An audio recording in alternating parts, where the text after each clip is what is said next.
Hello, America. It's TV's Dave Galvin. This footage is called Hollywood by Helicopter. It was created in the year 1958. It is a black and white 16 millimeter film with an aerial tour of Hollywood back in 1958, narrated by our good friend Bob Crane, who made Jeffrey Epstein look almost normal. If you know, you know. Bob Crane is actually just simply doing a voiceover narration. Everything was filmed via helicopter in the year 1958. As always, this video brought to you by timeforyourvacation.com. That's timeforyourvacation.com. When you're ready for your vacation, always go to timeforyourvacation.com. Enjoy the video.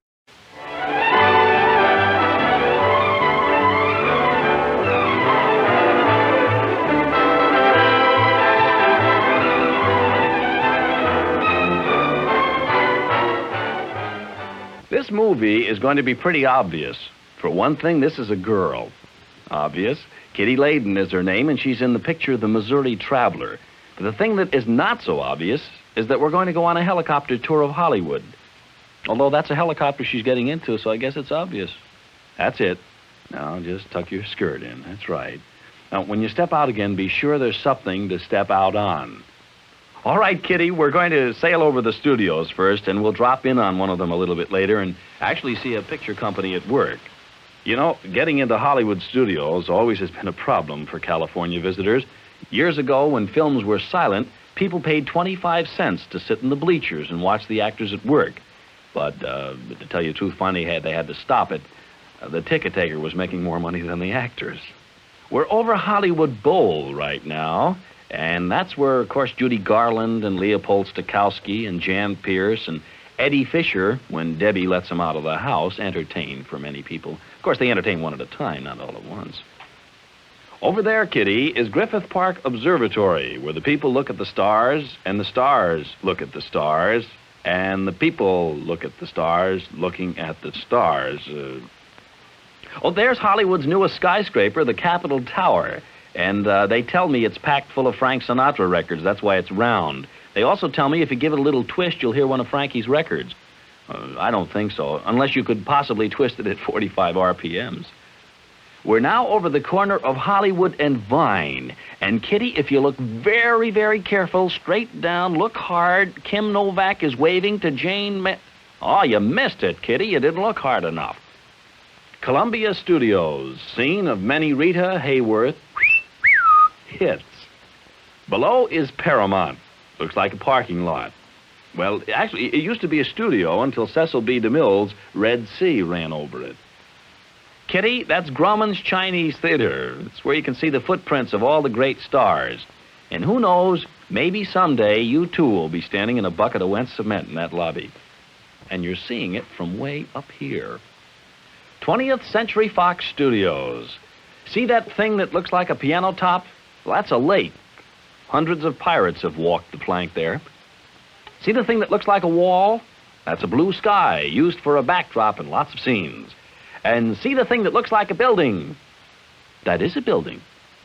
1 minute south by helicopter, or 20 minutes by car, or perhaps you could walk it in about an hour and a half. That's MGM. This studio has lots of stages, a giant back lot, metropolitan street sets, and MGM's own private lake.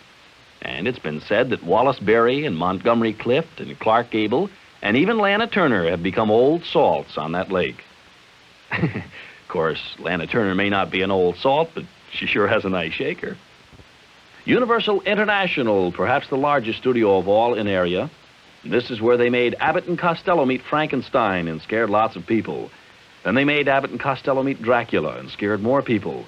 When they made Abbott and Costello Meet Abbott and Costello, everybody got scared. Disney Studios, world famous for animated cartoons and features and true life adventures, and all made possible because Mickey Mouse had a good business manager. Minnie Mouse. Hey, Kitty, hold on now. We're landing at Warner Brothers Studio. How can a studio gateman stop you when you drop in from the sky? Look, Ma, no wheels. All right, Kitty, in just a few minutes, you'll get into your costume and join them where C.V. Whitney is filming The Missouri Traveler. Hey, there's Brandon DeWilde, who plays the title role. And here's Mary Hosford, co-starring in her first picture. And romantic Gary Merrill. You're now looking at your idol, Lee Marvin. And that's funny man Paul Ford. Recognize him? That's right, he's the colonel on Phil Silver Sergeant Bilko. Hey, careful! No, it's okay, nobody hurt. Just stuntman Billy Vincent keeping in practice. Billy says, why walk if you can fall? Now, Kitty, you can call on Lee Marvin and Gary Merrill. Oh, looks like the gentlemen are occupied at the present time. Next time we'll phone first.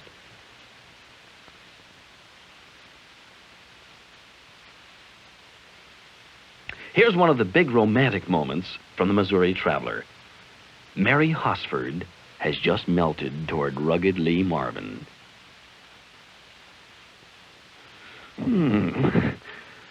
That's what I call melted. Hey, Kitty, don't be mad at Lee. He can't be kissing you, Kitty. Mary's the star. It's in the script.